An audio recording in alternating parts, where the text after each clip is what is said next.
regular open meeting of the Board of Education on December 11th, 2025 to order at 7 o'clock p.m. If we could all please stand for the Pledge of Allegiance. I pledge allegiance to the flag of the United States of America and to the republic for which it stands, one nation, under God, indivisible, with liberty and justice for all. Okay.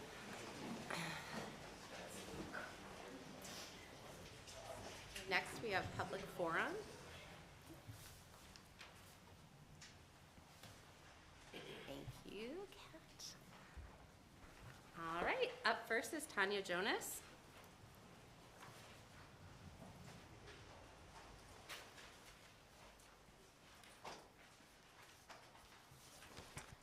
Good evening, members of the board, Dr. Jameson, and community. My name is Tanya Jonas, and I have worked at MRH for 6 years. I am currently the assistant of the operations department. Before my current role, I served at the middle school as the secretary. I currently participate in the support staff forum for our resources committee, insurance committee, and I work at sporting events, and I'm also a proud parent of a 10th grader who attends the high school. I'm not here to list everything I do. I only have 3 minutes. However, I am here tonight because our district's continued success depends on one thing we cannot afford to lose, and that is high-quality educational support professionals. Every day, our staff show up for students with dedication, patience, and heart, yet too many of our staff are struggling to stay in this district. Compensation and benefits simply have not kept up with the expectations of the job, the cost of living, or the realities of the current world. This year, the district's proposal is for a possible 2.75% raise. In St. Louis County, the living wage is now $22 per hour. When an ESP making $22 receives a 2.75 raise, it amounts to 61 cents. That's more an hour. $48 on a bi-weekly paycheck before taxes and deductibles. For the people who open buildings before sunrise, clean and secure schools, feed children, and support teachers, 61 cents is not respect nor stability. How can MRH maintain excellence if we cannot retain the people who have created it? Losing experienced staff means students lose trusted adults they've known for many years. I'm asking the board to prioritize the following: competitive living wage compensations at every step of the salary schedule. We aren't just competing with other school districts anymore. Our employees can find work anywhere. Every staff member should be able to support themselves with one job, not 2 or 3. Stronger benefits. This includes truly affordable health insurance and additional paid time off around district holidays without using PTO. Retention incentives. We must invest in keeping the experienced, dedicated employees who keep our districts running smoothly every day. A long-term sustainable compensation plan. We can't continue falling behind year after year. A 2.75 raise as the starting point is no longer acceptable or competitive. It's time for MRH to be the district that other districts look to. Our students deserve stability, our staff deserve respect, and respect isn't just words, it's meaningful, sustained investment in the people who make this district thrive. Thank you.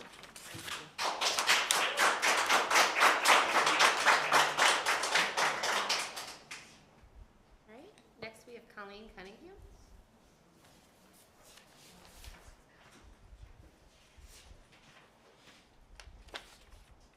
Good evening. I'm Colleen Cunningham. I have 2 kiddos at the ECC. Last meeting, we heard from many folks about the amazing things that we have going for MRH that led us to this incredible achievement of earning the top APR score in all of Missouri in 2025.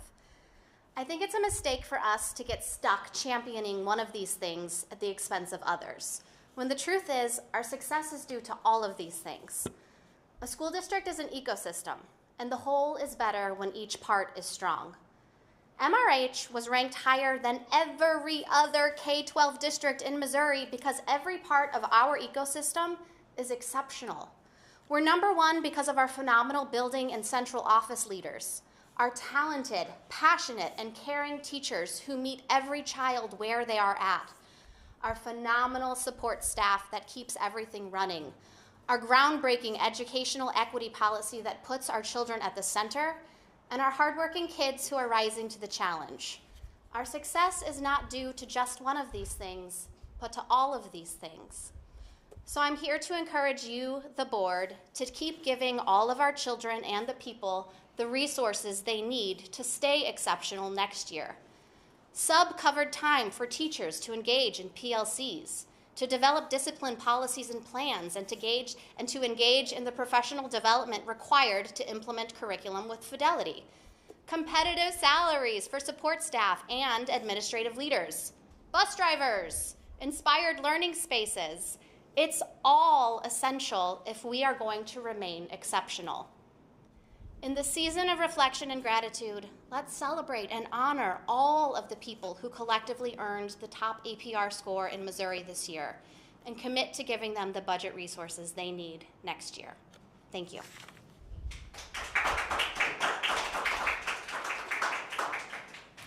All right, and that concludes public forum. Next, we have the consent agenda. May I get a motion? Motion to approve the consent agenda as presented. Second. Okay, and I just wanted to make one comment. I didn't end up pulling something out, but I just want to clarify for everyone. I had a chance, the contract that's in here for hiring, I don't know if it's Trivers or Trivers. Trivers. And my question was around how this was different. We've had hired people to look at our systems, and how this is different is that this firm will look at our spaces to determine what needs we might be lacking, what we might, how we can use space better. It will meet with staff, teachers, administrators, support staff, everybody to see how the space can be used better. So that is what this contract is doing, and then when you put them together, we can figure out, what we might want to do with our bond funds to do it. It's being paid out of bond funds. So I just want to clarify that for the community too, because I know we've sort of done a lot of hiring of people to look at stuff, and so I just wanted to assure everyone this is something different, and that's what it's doing. So anyway, I don't know if anyone had any other item. Nope. Okay. All the question. All right. All those in favor? Aye. Aye. Any opposed? I actually have to abstain because I was not here last meeting.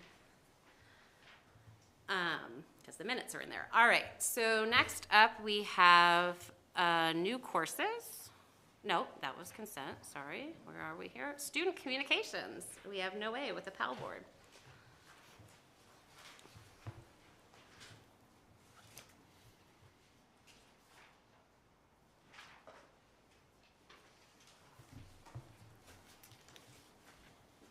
Hello everybody. If you don't remember me from the last month meeting, my name is Noe Zamora and I am the Vice President of the High School PAL Board.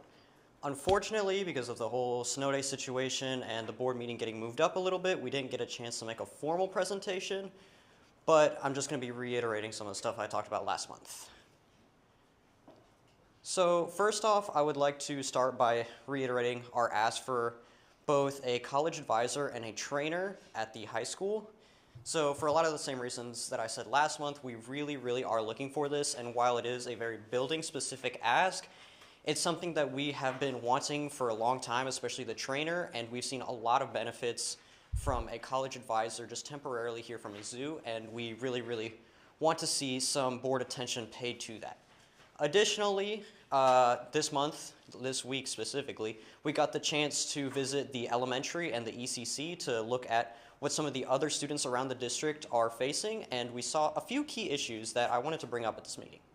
Specifically at the elementary, one thing that I really wanted to bring up to the board is that we need to prioritize giving the students the resources they need to work as a community. A lot of the students that we interviewed stated that they were feeling as if the students in their community weren't really behaving like community members and would often exclude members of their grades or would exclude their friends or other students, which at an elementary level can be really impactful for students, which is why I want to make sure that the board pays specific attention and devote resources to increase community engagement, especially at the lower grades. Unfortunately, I personally did not get to go to the ECC, but I heard a lot of good stuff came out of those interviews, and I can't wait to show you guys what happens in January when we look at all of that information. Thank you. I have yes. a question. After you presented last month, I was just wondering if the PAL board has talked more about what the difference of like a college advisor in your mind is from what like Mr. Harcharek and even Coach Saucelle provide during the school day. Yes, and that's a really good question. So a college advisor, right now we have one in from Mizzou. Her name is Sydney Perkins. She helps specifically with students who want to go to college. Meanwhile, Mr. Saucelle looks more specifically at people who want to go directly into the workforce after graduating high school. That's his career connections, classes, and opportunities through internships. Right now, Mr. Harcharek and Ms. Kravitz are very, very occupied with more counselor-related duties, so it's a little bit different. They're more focused on scheduling and looking towards what the students need in high school, less of what they need further in college. And while they do look at certain things related to college, such as our ICAP plans, they're not really very devoted to it, even though they would really like to be. I talked to Harcharek about it last month. He said he would love to be able to expand these opportunities, but as a counselor, he already has so much on his hands that he would not be able to really do as much as he would like to see. Does that answer your question? Yeah, I mean, and I think it perhaps, you know, would behoove us to look at, you know, job descriptions and responsibilities and priorities of, you know, the supervisor of that, of those positions too. So just to echo what Katie's saying, or to piggyback on it, is it the idea that you have someone to sit down with you and help you with the process? Because as someone who's been going through it, it's very complicated now. There are many different systems. They don't all work compatibly together, and it's very overwhelming. Is it like that sort of someone to sit down with you and talk about like the different options for college, the different things like that? Yeah, so we held a meeting with some of our upperclassmen, our 11th and 12th graders, to really see what they wanted to see from a college advisor, and a lot of them echoed the fact that at MRH, one thing that we kind of lack is attention to it in earlier grades, such as freshman and sophomore, because it is really important to get a start on it, especially right before your senior year. It's kind of hard to get into that, and like Ms. Perkins right now, I know, has a lot of connections, especially with the sophomores and juniors, and helping them get started on looking at colleges, exploring what they want to do after high school, which is not something that a counselor should necessarily be expected to do for all the students in the high school. And then a follow-up question about the elementary school. When you're talking about like systems and building community, is it that, and what you talked about are sort of like the ideas of like, you know, kids feeling left out. Was it more about doing sort of presentations around belonging in community, or did you guys have any ideas about what types of things might be helpful there? So it was earlier this week, so we haven't really had a chance to discuss it as a whole PAL board, but in me and the president of PALB's conversation with Dr. Jameson earlier this week, we talked about possibly getting some like board resources or board attention to just helping the next year's students at the elementary feel more connected to each other. Yeah, and I piggyback on that. I mean, our level is governance, right? And so we're more the hierarchy, right? And so I would ask that you, as a PAL board, bring us actual specific activities and things that we can fund, right? Yes. Because that's kind of where we sit.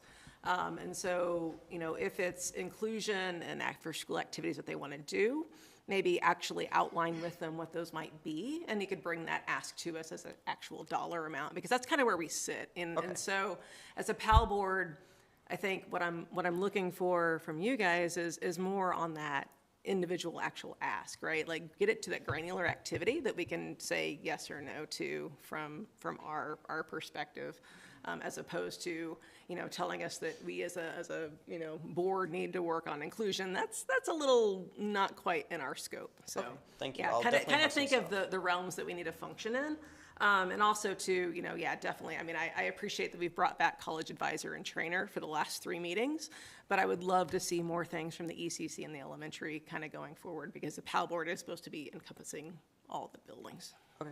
Thank you. We did actually just to support what Noe is sharing. We met and talked about the athletic director, and we talked about the difference between board governance level and giving them an idea of the scope and what they're supposed to do, and that's what they're working towards. So the next meeting, you should be able to see some shifts with that, as well as having a better understanding as it relates to the athletic trainer. So we did share some data with them for that too. So I think the meeting was quite helpful, and we're continuing to schedule meetings with the other schools so that they can bring some quality information back. No, wonderful. Yeah, I look forward to it. Thank you. And for the benefit of the public too, with respect to the trainer, because it has come up, is that we are currently utilizing a service. It's just difficult. They're not available at every game, and so I know there's a lot of work being done to, moving forward, trying to have one that can be present at every. So that's why if community members are seeing a trainer at one game but not another, it's not a choice. It's that there was no one available to fill that spot. So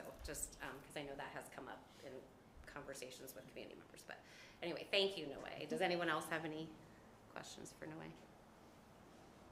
Nope. Awesome. Thank you. Thank you so much.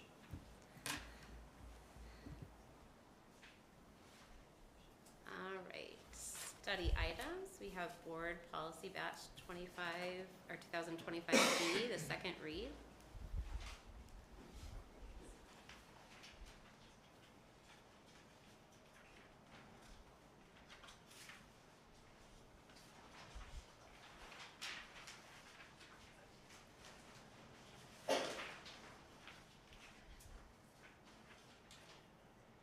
Thank you, Jenny. This is the second read. Just a reminder for public, we've made the transition to have 2 reads and then action on policies. So policy batch 2025D had 10 policies. They are outlined and were provided to the board. 9 of those policies presented by MSBA, we have made the recommendation to adopt as presented by MSBA. Policy JECA-2, eligibility to enroll contractors' children's, we are recommending do not adopt this particular policy. As a note, a lot of these policies are a result of Senate Bill 68, and some of them actually come with unfunded mandates. But I welcome any questions the board may have or any modifications to the policies as presented. These are the same as they were last time, right? They are. Okay. Does anyone have any questions? No? All right, thank you.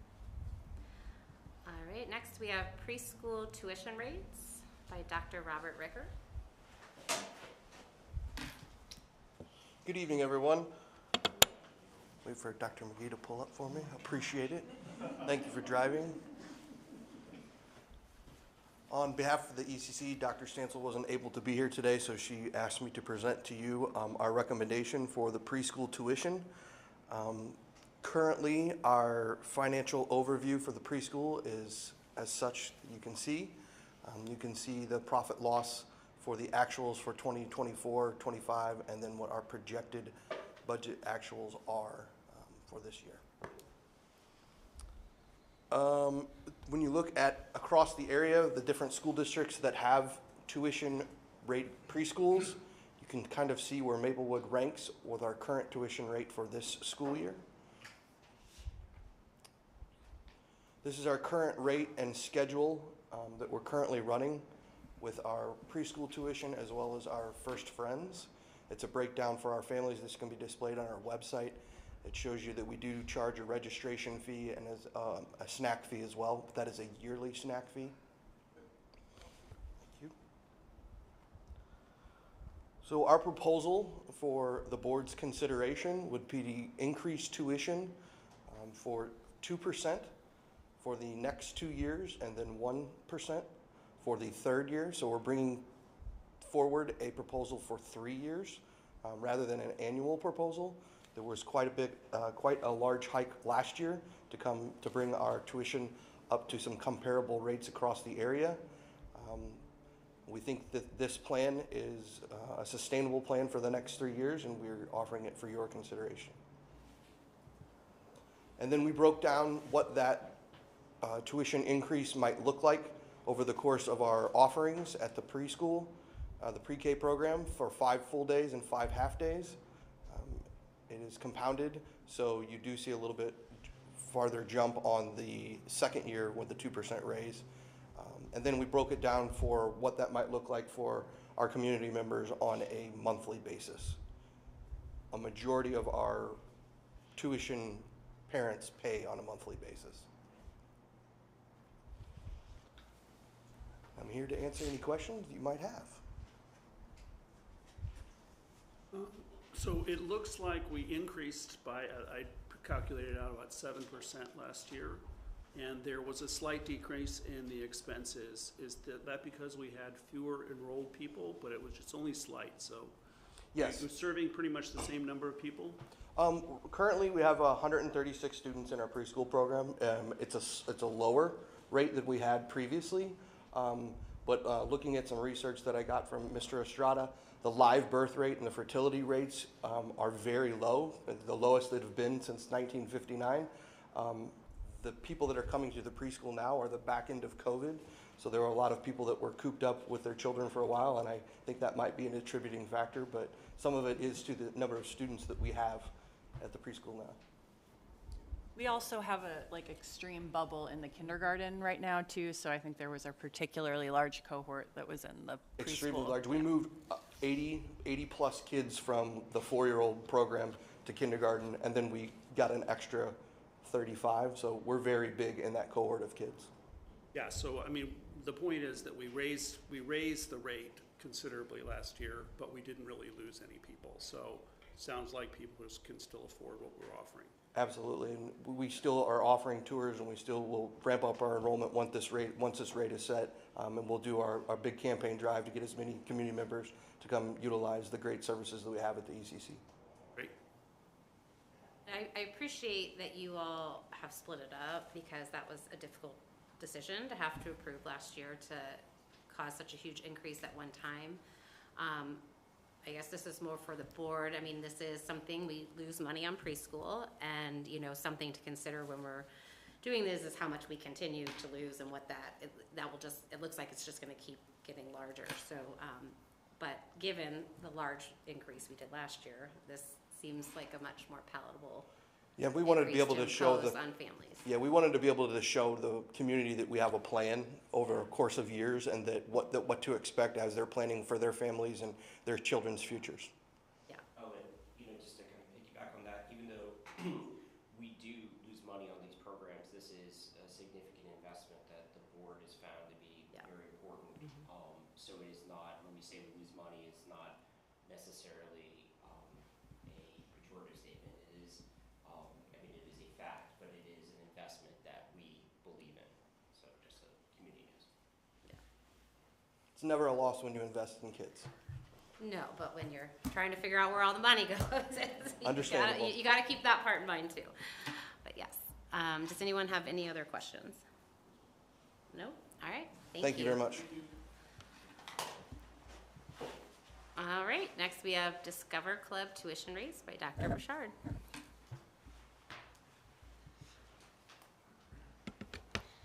Good evening. Thank you again, Dr. McGee, for driving all the things tonight. So we are also making a recommendation for review for before and after care services, and making sure that we are consistently looking at the expenditures as well as the services, as well as the tuition rates for where our programs are. We have, over the last several years, started to maintain a very common number, especially in aftercare. When we changed the bell schedule, that caused the before care to drop. We do still offer it, even though it's a low number of children, because there is nowhere else for them to go. Nobody else offers the before care in the area, and so we do try to still have a place for those kiddos to go. We do have some pretty consistent aftercare going on for 5 days. And as we look at our expenditures, I do look to see that our expenditures are probably going to be down a little bit. Part of that is because we were still looking for staff in the beginning to get some staff hired. That has since happened. So we were able to enroll a majority of the children. We do try to make sure that any preschoolers on the list do try to get them in because they don't get transportation to other places. There are also things to consider. There are very limited places for people to go in the district, and so boundaries for aftercare. So we want to make sure that there are some quality programming for the students as well. So we are looking at making a recommendation. We have a chart that talks about just different options as far as where we are okay. We do offer, just so everyone is aware, that we do take state subsidy. We do offer some tuition breaks for multiple children. So families who are trying to pull multiple children and get a discount. And we do also, if they don't qualify for state subsidy, but they do qualify for free and reduced, we do try to offer them a rate as well, because there is sort of a gap there. And we do want to make sure that the families who really do need the care are getting in and getting access to the care.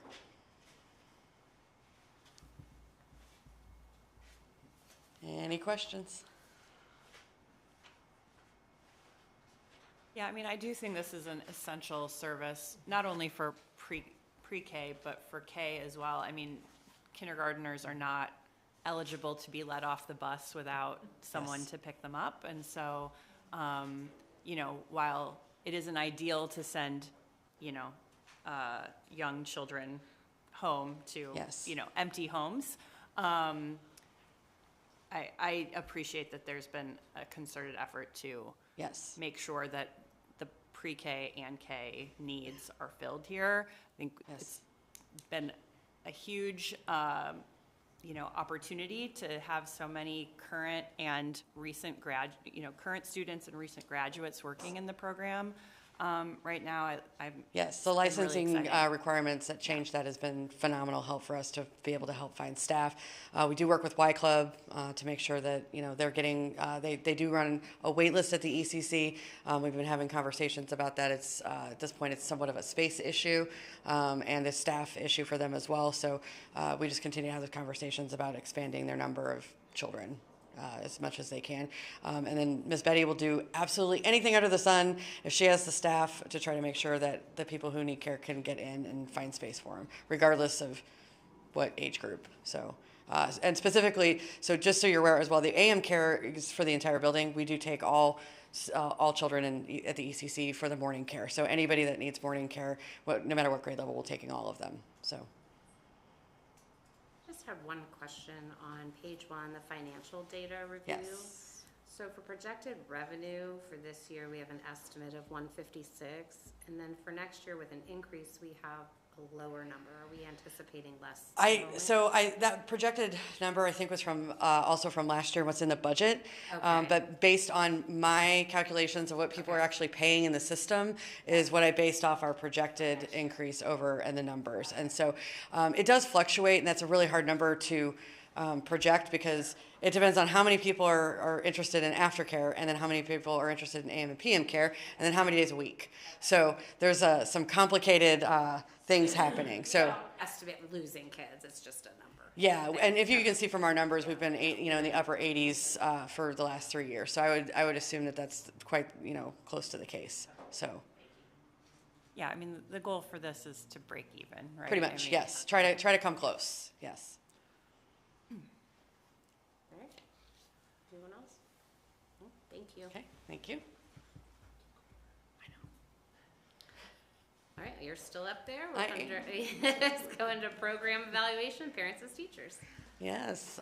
So our Parents as Teachers program runs through the district. It is both supported funding-wise through the state funds as well as district funds. That program is designed to offer services to any family in the district who is under the age entering kindergarten. So basically the day before they start kindergarten is their last day of service with Parents as Teachers, and it goes all the way down to start with prenatal services. They do in-home visits, they do group connections out in the community, events that families can join and take part in. They do resource connections with families who need it, and they also do the home visits portions and dial screenings or screenings of children to make sure that they're hitting their milestones. So that's sort of the overview of the program. Our program for the last couple of this year and last year has developed a couple of goals to focus on sort of long term because these are some harder targets to hit, and so there were some things that we really wanted to pull in. One of them is increasing screenings of children each year and trying to find the children, particularly children who are under the age of 3. So we've had some significant conversations about how to make that happen. Those screenings tend to happen in the home, and it tends to make the visits a little bit longer, so that I think is sort of an opt-out option for parents that don't necessarily want to participate in that. But we've been talking about ways to sort of pull them in and give them the information in ways that they will be able to utilize it for what they want to utilize it for, which is how their children are doing more integrated into the home visits. So we're hoping that those numbers will go up some more, as well as increasing high needs family services each year. High needs is a specific list of characteristics that the state puts out for us, and then our educators, as they go through their family visits and learn more and more about the families, will then mark any of those needs that exist, and so then those families are looking at high needs there, and they're eligible for more services. So they're looking at that also. That is something that, again, as the families enroll, it does tend to increase throughout the year. Our PAT year runs from very different from most of our year. It runs May 16th through May 15th, and so we're allowed to report things that happen over the summer. But as our the numbers that are listed in the tables for the artifacts are the current school year is not finished. So we have all of the rest of the year to continue to make strides toward those goals. We do look like we are on track to make strides towards those goals. So I'm very hopeful for that. We've also done some things to help with some of the screenings because there's a lot of parts to that, and they're not complete until all the parts get there, so we don't get any funding unless all the parts are there. So this financial impact portion talks very specifically about the DESE allocation and what that has looked like over the last few years. DESE does allow us to increase our allocation. So if in the spring or late winter, we are seeing that we are going to exceed our allocation, we are allowed to ask them for more, and then we report all of our numbers. And at this particular point, I have not yet heard them say no. So they do a really good job of trying to make sure that the funding gets out to the schools and the families, the schools for the families to be able to utilize those services. So the revenues there are basically what we are pulling in from the number of services that we are getting. So you can see it's definitely increased over the last couple of years, and it's also been above and beyond the allocation for several years.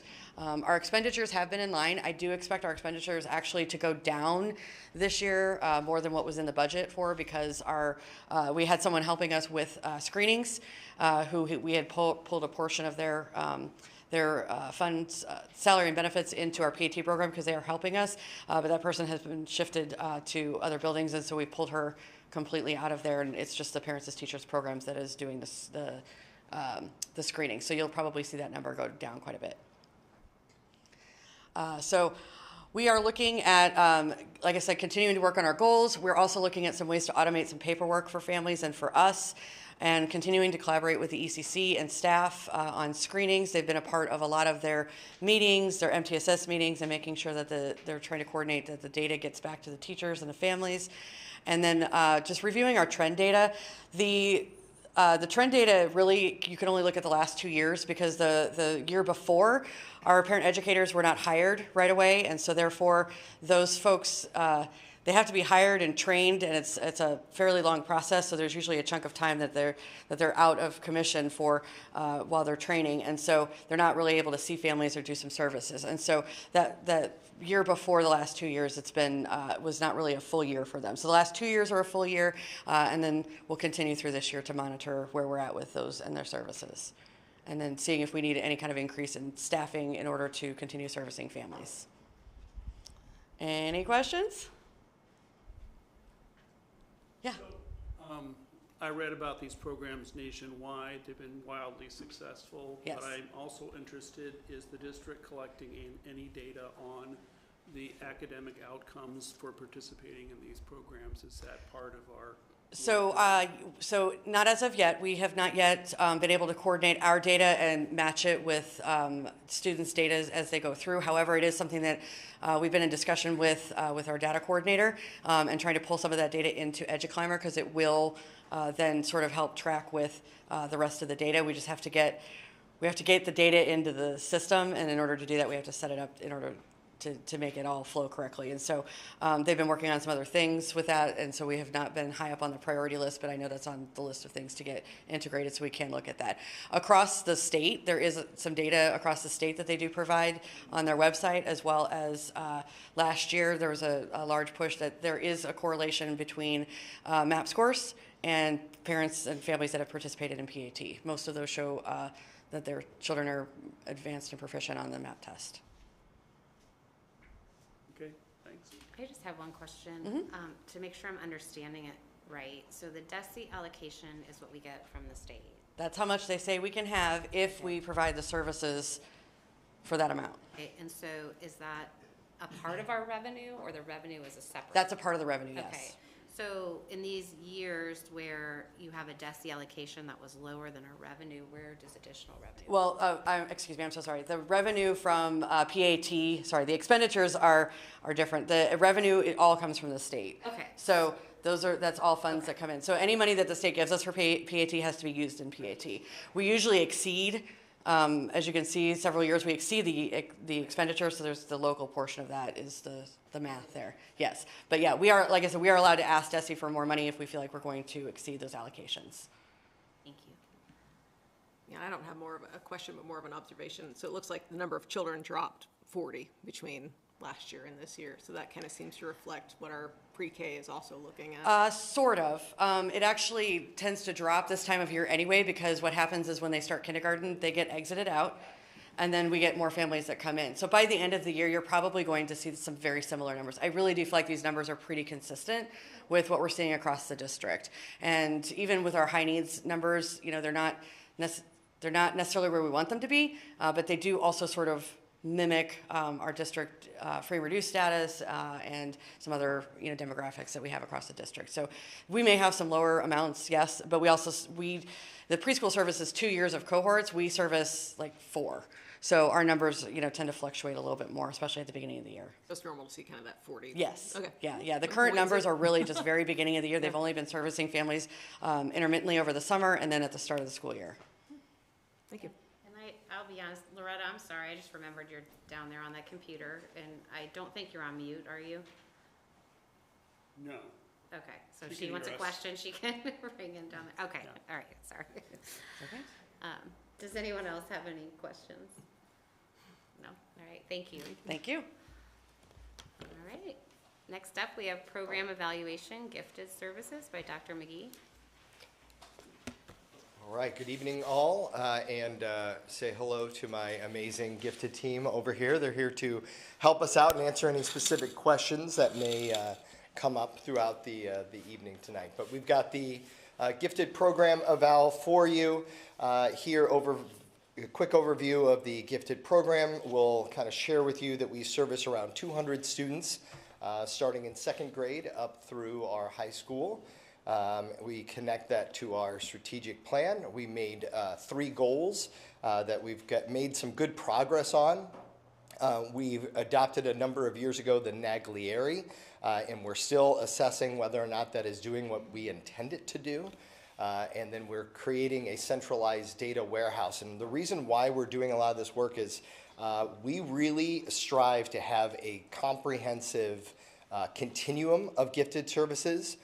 When I arrived here, what we found was there were 3 separate programs, and we really want to make one continuous program. So these 3 amazing educators have done an awesome job sharing resources, talking to one another, creating systems that we're all using the same documents, the same communication home to families, and creating a consistent timeline to that communication. So moving in the right direction. Are we where we want to be? No, but we've got a lot of opportunities for success.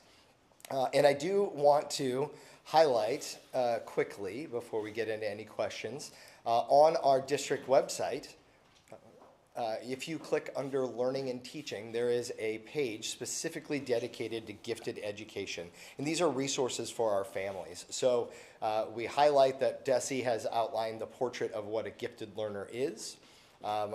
Each of these different questions and prompts are resources for families. There's some state level items linked there, some MRH specific things. And if you ever wanted to know, like, well, how does a child even become identified for gifted services? I used artificial intelligence to help me make a cute little graphic to kind of give people an overview of the process. So that was kind of a neat way to just give people some insight on that.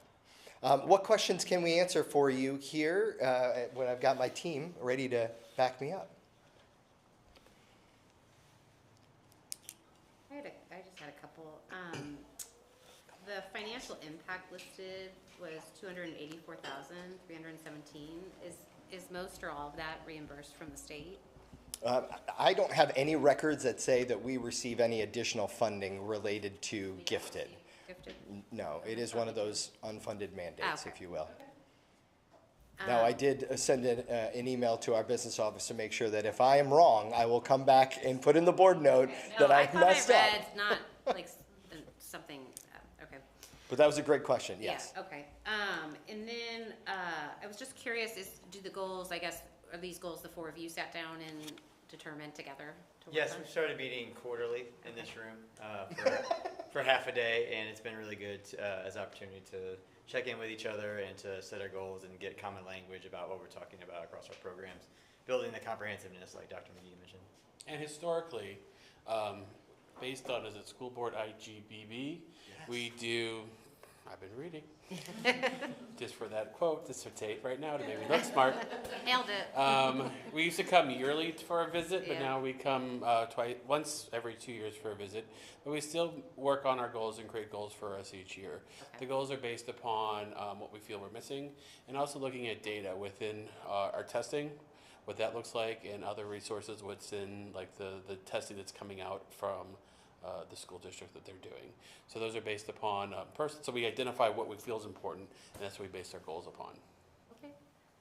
And then my last one was just, I noticed there was something in here, I think it was in an opportunity for growth, but it said clear definition of gifted learner support in grades 9 through 12. Are we currently providing gifted learner support in 9 through 12, and what does that look like if we are? Yeah, what it looks like, what we put in our handbook is the main focus is on making sure that we encourage those kids to take the honors options for their courses like in algebra or their ELA class or their science classes. We encourage kids to take dual credit or dual enrollment classes there. And then also just being in the same building essentially, that I'm available for consultation for students or teachers even on what to do for the high school transition and for extra challenges. An extra thing that's not in the handbook that also kind of happens in the middle school is that just an example of giving an appropriate challenge is sometimes kids choose not to take the gifted class in middle school as an elective, and they end up taking Spanish or Algebra 1 in middle school as a high school credit. And I think that also aligns with our goal of giving challenges and letting kids grow where they feel like they need that challenge. So because I know like the program ends in middle school technically, like there's no class anymore. So Right. then are you saying those are supports provided when they're in middle school, but when they get to high school, is it sort of like their guidance the counselors pick up that piece to guide them, or are you still like they know they can still come back to the middle to you?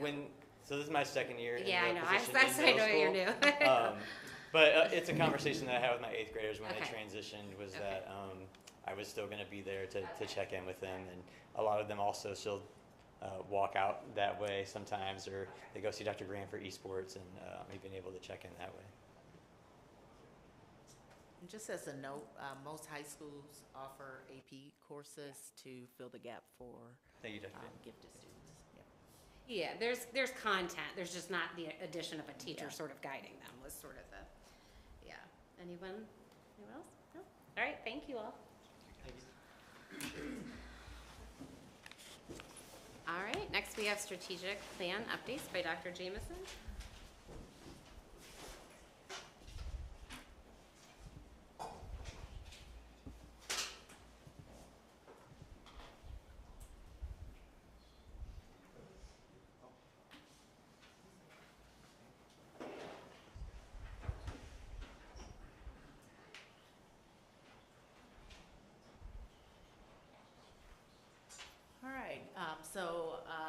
super excited to have the priority area leaders to give an update on the areas that they lead. Just a reminder, in 2022, the district embarked on the development of our new strategic plan, which is the one that we're actually living in currently, which included board members, a cross-section of the district staff members, and that particular plan was approved in June 22. So just to set the foundation for the presentation that you're about to hear, you'll see noted here the purpose of this update, but to give additional context, and really what we're hoping to impart to community is related to the progress that we've made, as well as what opportunities still exist as we move forward. You will also see where we stand on our outcome measures in each of the priority areas, as well as whether or not we are either emerging, approaching, on track, or on target, and what we need to do for next steps. This presentation also fulfills the requirements under IPSIS 6, as well as the board's governance role in evaluating program effectiveness and also supporting with decision-making that's grounded in data and accountability. So the presentations and updates that we give that relate to school building plans and their progress, as well as updates on program evaluations, also are situated in this. And then the other piece of this is to briefly walk through the completed, in progress, not started, and action steps over the full 5 years so that community and the board can see where we are. Lastly, what you will find is that this is our effort to be transparent in our communication with our community so that they can see the progress that we've made using our teachers as the vehicles for the growth.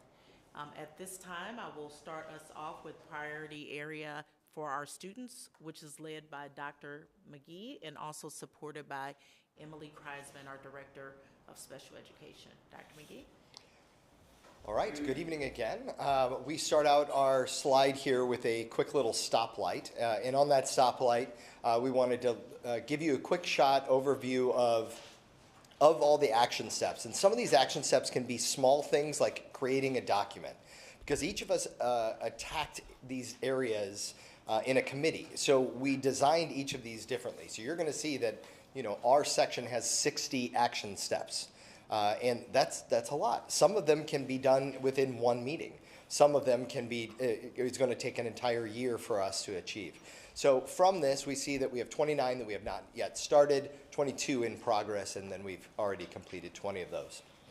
We are either on track or at the target for our performance level of those 2 years. You'll notice NA in the bottom left-hand corner of 23-24 because that designation of industry-recognized credentials and market value assets were such a new concept. We really weren't keeping track in the 23-24 school year, and we started keeping track during the 24-25. We have already started compiling for the class of 2025, which will give us our metric on that.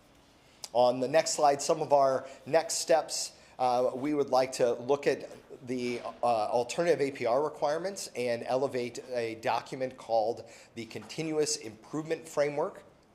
It is a document created by the Success Ready Student Network that outlines some very specific criteria that will help us achieve a greater implementation of competency-based education across our K-12 schools or PK-12 schools. We'll also look to align our outcome measures to be the same as our Success Ready dashboard. Oftentimes right now we're looking at creating a dashboard of this thing and a dashboard of this thing. We want to merge all those dashboards into one dashboard. And then we're going to look at monitoring, codifying or systematizing entrance and exit criteria, continuing to support professional learning communities, and ensure that the market value assets and industry recognized credentials that we have are not trapped in courses kids can't get to. So ensure that all students have access to be able to achieve those opportunities. And the reason why those are so important are those are some of the differentiators that help our graduates set themselves apart from the crowd. Experiences that only MRH can provide and allow our students to thrive out there in the marketplace, whether that be in their career or in their college applications. I will hand it off to our next group and then come back for any questions at the end.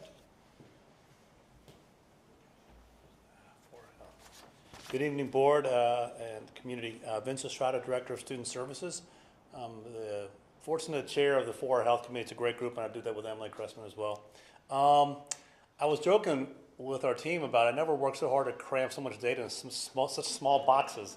But I will say this, I've been part of several strategic plans for MRH, and this has really been the best process because we have been really continually checking in on our work. Even this mid-5-year check-in really caused us to pause and think about what are we actually doing?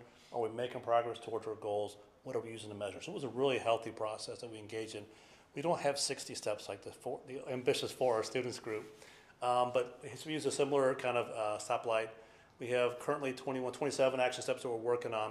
And what's kind of nice about this process is that you have key performance indicators that stay static, that are kind of overarching goals, but the action steps we modify and add to as we complete some, we add some new ones.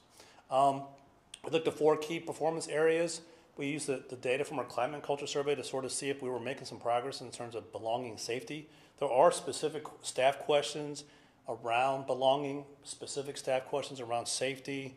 There's a specific student question around safety and a couple of student questions around belonging. And we have seen improvements in those areas. I was particularly encouraged by the fact that students rated high that there's a trusted adult in every one of their buildings. Those were really strong scores, and there's a trending in the right direction.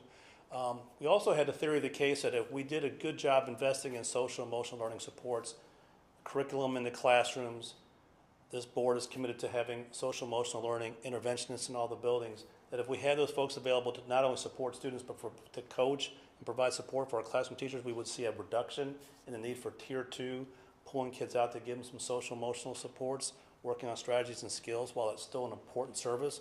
We were hoping to see some decline, and we did. I talked to, had a chance to meet with Kristen Corrigan at DCC, Lizzie Wiggert at the elementary school, Travis Williams and Whitney Lee, and they gave me some good data. It looked like we were trending in the right line. We had a 25% decrease in the number of kids that needed to leave the class to get social emotional learning support from 23, 24, 24, 25. So we're on track there. The staff attendance rates, when we drafted the plan, we had the traditional sick day model, so we pivoted to PTO. So we weren't really sure we don't love this performance indicator. We may have to modify it because it's really based on an old model, but we did see a slight decline in staff absences over the 2 years. And also, another thing we'll probably have to tweak is the social emotional learning screener. We did see a reduction in at-risk, moderate risk from year 1 to year 2. At that time, we used the SRSSIE, which is a teacher-specific tool where they kind of doing the reporting and reflection. We're using SABRES now moving forward, so this year and the next 2 years, it's a better tool because there's a student component. So we'll have to kind of figure out how we're going to compare those measures over time. So that gives you some information about our progress. Next steps, as I kind of mentioned, our Board of Education for our health team and our MOT will kind of wrestle if we can come up with maybe a different way of measuring staff wellness.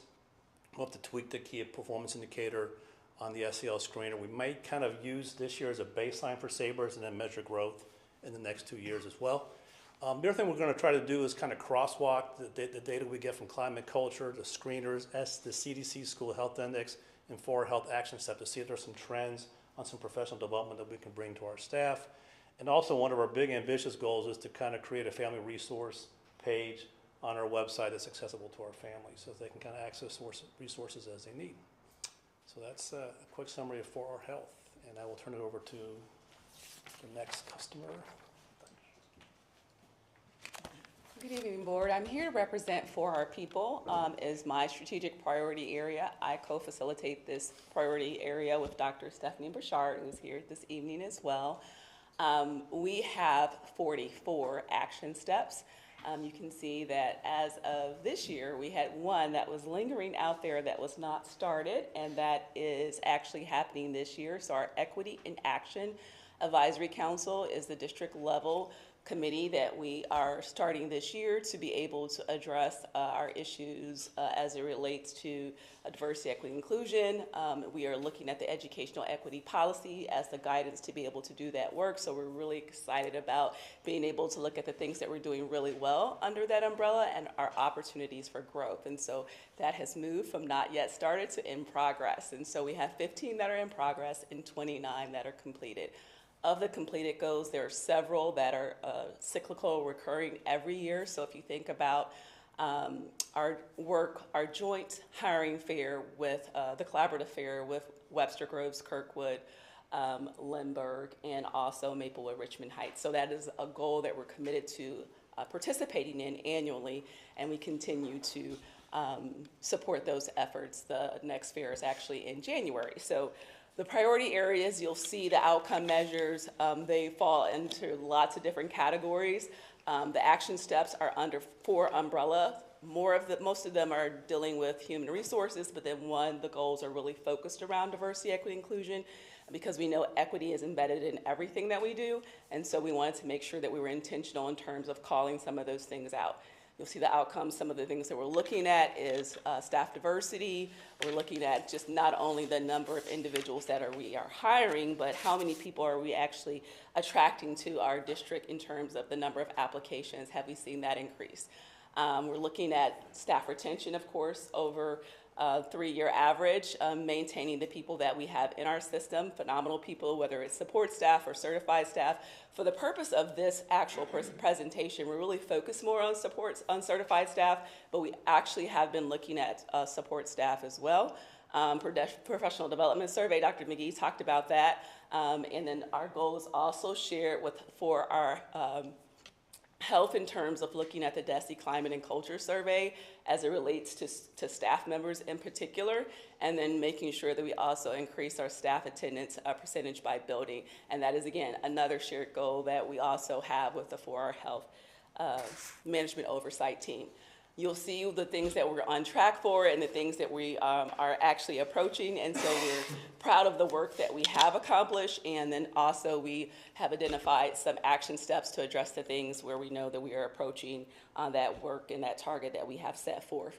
The next step, there are a couple of things here. I'm just going to highlight a couple of things just because I know that I want to make sure that I'm very conscious of time. But under increased staff diversity, one of the things that we're working on is updating our hiring and retention manual. We currently do not necessarily have a manual in place, and so we're creating it. The management oversight team is doing that work. We're also running that by our board committee. As a part of our Equity in Action Advisory Council for the very last meeting, we're going to be rolling out what this new process will look like for that committee as well. We've gotten some really great feedback from both of those committees. Noe is actually our student rep on our for our people board committee, and our students give us really great ideas as well. And so we take all of those ideas into the consideration for coming up with the document that we will vet by multiple people before we actually finalize it.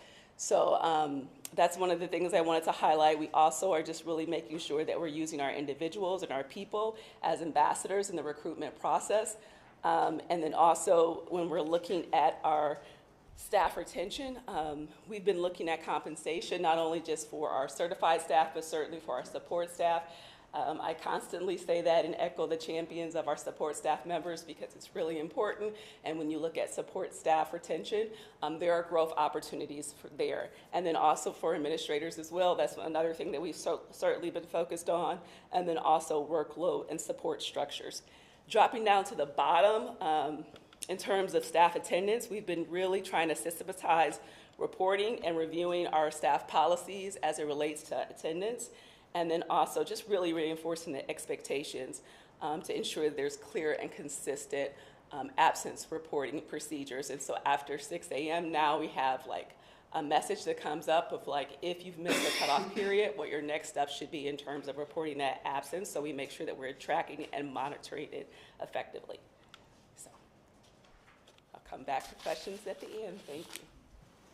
And Dr. Dietrich has actually been excused to attend an activity with his son, Owen. So I will be presenting on his behalf and also giving the update for our resources, which includes the infrastructure standpoint and maintenance, as well as fund balance. Currently, there are a total of 16 action steps. Of those 16 action steps, 6 have been completed, 8 are in progress, and 2 have not yet been started. There are only 2 outcome measures that are being tracked here, although there are other measures that are being tracked that are outside of the strategic plan. One is the development of multi-year plans, and a few of these plans are actually delayed due to the current vacancy in the finance department. You see here, unlike the others where you see a number or some data, that is more or less a process goal, and the completion of that particular item is ongoing. It has not yet been completed, but you will see for the performance level, it's indicated as being on track. By the end of the year that's specified in the action step, it will be completed. The second outcome that's listed here is to achieve a comprehensive and accurate assessment on our fund balance, and you can see in the 23-24 school year, the fund balance was 37.4%, and currently estimated to conclude for this current fiscal year at 40.9%, so a slight decrease there, and we are on target for that particular performance level. Some of the action steps or next steps that have been included, the first few, I won't read them all for you, are really around completing the 5-year facilities plan based on the information that we received from Cordigan and Clark. That work is being done through the 4R Resources Committee, and they're working closely with Navigate to complete that. In addition, which is one that's probably of most importance to students and staff, is the current work that's being done around the furniture and some of the conversations around piloting furniture in varying spaces. From the finance standpoint, one of the things we're looking at, and that's actually coming out of the budget directive, is looking at implementing a formal fund balance plan that establishes annual targets, but then also the key piece for that is triggers that will prompt the board to have corrective action around things that need to change to ensure that we stay within that target. And then also to strengthen the monthly budget to actual monitoring meetings that currently occur. And so the new added piece this year is that I meet with the accountant once a month to look at for each department in school so that we can see that expenditures are in alignment with what was budgeted for the previous year. That concludes the 4R Resources next steps. We will now hand it over to 4R Community, which is facilitated by D. Ed Rich. Hello, Ed Rich Communications. So we're halfway through the strategic plan period, right? And no one's more surprised than me to see that most of my action steps are completed. Admittedly, I have the fewest among my colleagues, but I'll take it. So I want to explain the analytics behind the outcome measures that you're seeing. That first one is the aggregate number of mobile app downloads, Facebook followers for just the district page, Instagram followers, and the average weekly district newsletter opens. So we're up, what, 11%, and all 4 of those categories are up. On the second outcome measure, analytics, this is based on attendance at the Community Conversation Series. These are the periodic events that we have, some mostly in person, sometimes virtual, and run by and presented by district administrators. We had 7 installments in the baseline year there. We had 4 in the following year, and we'll do 4 this year as well. It's also based on attendance at the Back to School Fair, which has been significant. Also based on the community roundtables events. We had 2 of those in the baseline year for about 175 attendees, and then just 1 the next year for around 80. Also in there, it reflects open houses. I'm going to use the word dismal for attendance at those. We had 43 total attendees for 4 buildings in the baseline year. We did get 50 in the next year. We've discontinued those because I think the community is sending us a clear message. And to be fair, we have made it clear that you don't need to have an open house for people to come visit your school. It's clear on the website that we're willing to work with anybody to set up a visit anytime. So I'm not surprised by that. I have a late addition that is not reflected in these statistics because I just got these summer camp fair numbers today, and I think they're important. In 2024, we had 35 vendors at that event with about 40 families. We're estimating 80 total people. The next year, we had 46 vendors, around 70 families. We think that's got to be at least 100 people who came. And I'm going to throw in this stat. 3/4 of the families who showed up at the summer camp fairs signed in saying they were from MRH. 14% were from Brentwood. and another 9% from places like Webster, Ferg Floor, and some charters and private schools.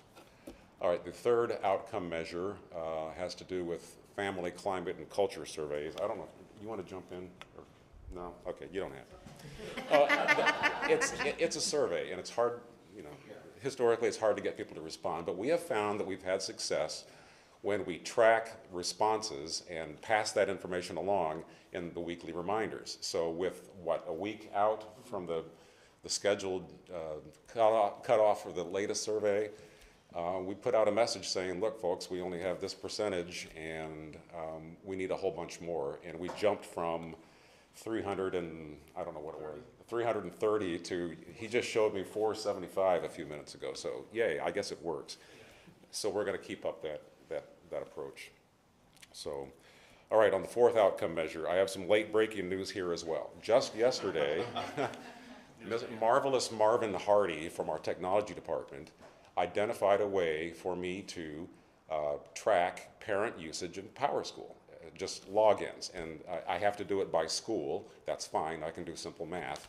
But we'll be using this current year as a baseline, and I can't extract statistics from last year is the point that I'm making.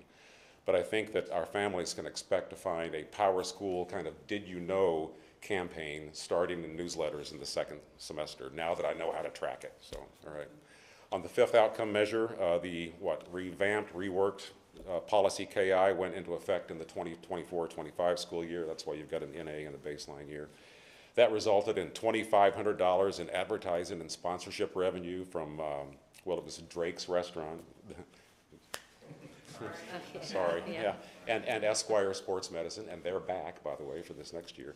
We were thrilled to get that amount of money, but moving to next steps, please. More on that in just a second. We have an all-new event this spring. It's going to be at the Magic House, capacity of 500. Wouldn't it be great to get that? This event made possible by our friends at Character Plus, and we need to be continually on the outlook for these types of events that create a true sense of community. We are going to be leveraging technology to meet our families where they are when in-person attendance is not possible. A great example of this was the October installment of the Community Conversation series. The topic was bullying. We got fewer than a dozen people into the theater for the event, but at last check, there were 114 views on YouTube. So, yay. All right. Back to sponsorship real quick. This year, that revenue figure that you saw will more than quadruple to approximately $13,000, thanks to local companies like California Custom Decks, the Lacey Mitchell State Farm Agency, 2 doors down from where we're sitting, New Heights Home Health Care, a parent-owned company in Richmond Heights. As I mentioned, Esquire Sports Medicine is back with us, and we are in negotiations with another company that I will say is a household name in most of East Central Missouri. The representatives of this company were in the high school yesterday morning with Mr. Davenport and I, and then the lights went out. So they took a rain check, and we're gonna get them back. But the core group, the strategy group that's working on the advertising and sponsorship program is Mr. Davenport, Director of Athletics and Activities. It's Dr. Maxwell, Assistant Principal at the high school. It's Coach Saucelle, Career Connections Coordinator, and me. We meet regularly to review potential new revenue sources to enhance student programs. And our next big target is to identify possible naming rights entities for our athletic complex. So I guess I'm the caboose on this train, right? At this time, we welcome any questions the board may have.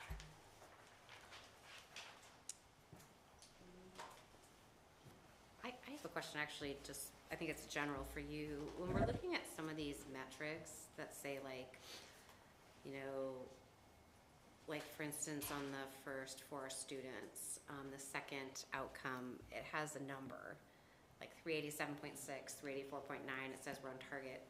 Is there a place where the number we're comparing that against is located that we can find easily? So those numbers are actually included in the MSIP guide when they do the calculations for MPI, and the same is said for APR. And so the goal for APR is to hit 100% of the points. And so it may be helpful. Like for that one, but then they're all different, I guess. That's my Yes. question. So it's hard for me. It says, oh, we're on target with that, but I don't know what we're comparing it against. You know what I mean? So in some of these that were clearly, I guess, 100% must be the top, but like there's just numbers. I guess that would be kind of helpful to have an understanding of like, you know, we're at 40.6% and that's target. That's where we want to be. But is that out of 100? Like, you know what I mean? I don't mean, yeah. Yeah, so the ask is, can you see what the actual goal is at the end of the plan? Yeah, the And we comparison, can give what you we're that. comparing it against. That just would be helpful in understanding sort of the larger picture, but thank you. I have a question on the for our people and for our health, and actually I'm on health, so I will admit that I don't, need to catch up. The attendance piece, right? So for staff, it looked like the numbers contradicted themselves. Can we explain why? So on Vince Estrada's goal, he was actually looking at, and I think this is it right here, he's actually looking at staff attendance rates, and so the actual number. Okay. I was looking at more of the percentage, and then also as a part of the percentage, looking at it as it breaks down by building. And so therefore, and my goal is written different. And so when we actually created these goals, we didn't, maybe we talked about later on that we probably should have like connected with each other to make sure that we were actually devising the goal with similar language. His actually says, this is mine right here. Mine actually says to increase staff attendance percentage by building. So an increase is what my goal is. Your goal, Vince, if you go back to it, is increased staff attendance rates. And so I think he was wanting to ensure that staff members were, and I don't want to speak for you. You can't, no.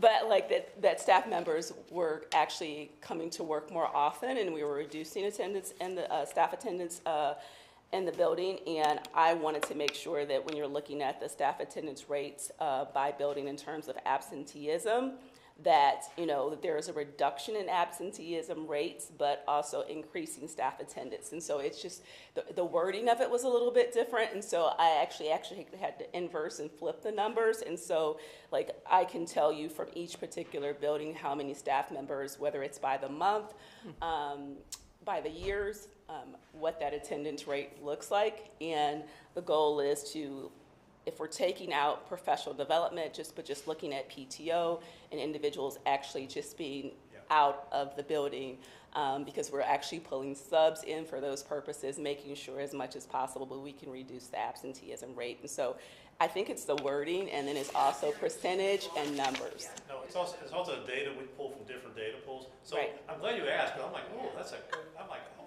what catches that? One goes the other way, yeah. Coordinate is to kind of figure out. We can talk about it on Monday. The data pool, because it was kind of hard, when we pulled the data for this, it was really, the idea about the health was like reducing the number of sick days that people were needing to use.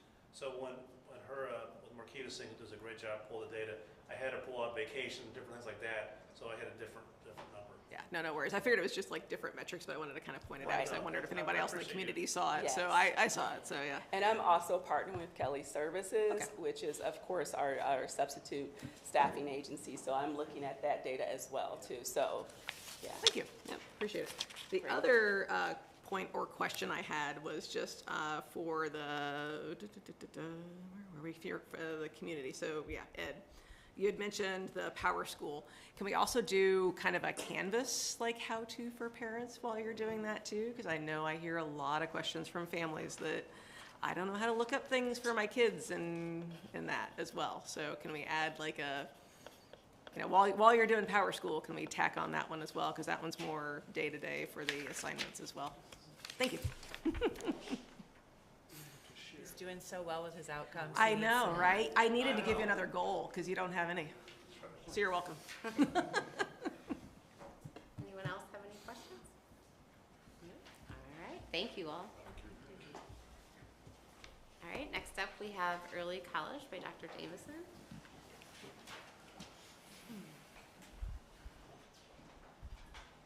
All right, so So just to kind of give some context, in 2019 and 2020, the district partnered with the community college to offer early college. We are currently in our 6th cohort, and last year the district, based on finances, made some shifts to offer support for families who were in need, and then have families to cover the costs for early college participation. So there has been some conversation coming up in regards to this item. So this item is being brought forward at the request of a board member. So Just me.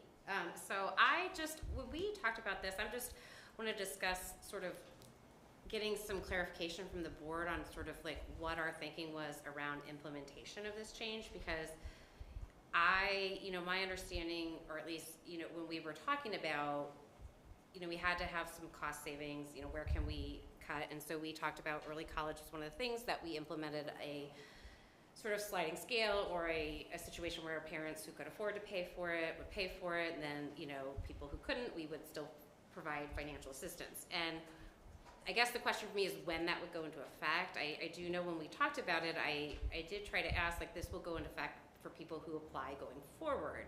And so it came to my attention that with our newest cohort, there's always 2 cohorts going on at a time. So we have kids that are in cohort 5, which are seniors now, and so they did not pay for early college this year. They continued the district paid for it, but then the new students who started in the fall, I found out, had to pay for it, and I was surprised because I thought our directive was that it would start sort of going forward, so that when those kids applied, they knew they would have to pay for it, because I do think the finances have an impact on your decision whether to do it. And so I just wanted to seek clarity from you all what your thoughts were, because I do think that for students who it was unclear when they made that decision, by the time, the bill came, they had already enrolled. And so it would be my request or suggestion, because this is what I thought we were doing, was that this cohort, the district is always continuing to pay for it, and then starting with the kids who apply now, I think they start now, making it clear to them that there is financial assistance if you meet, the qualifications, but that they will have to pay for it if they can. So I just wanted to hear from you all what if you thought about that when we were talking about this, or was I, or what Cohort 6, is that different than cohort 5? Yeah, so cohort 5 is seniors, and cohort 6 is the ones that started this year, the 2-year program, so they're juniors. Decision and said going forward, wouldn't that include people that recently applied?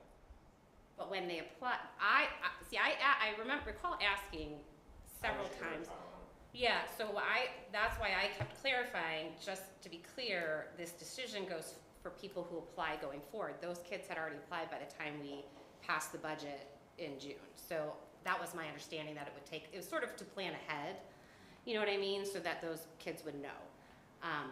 But I don't know if I was the only one thinking about that, or if I'm crazy, I don't know. So, or if no one did think about it, what your thoughts are on that, and paying for this cohort and making it clear going forward that that is something that would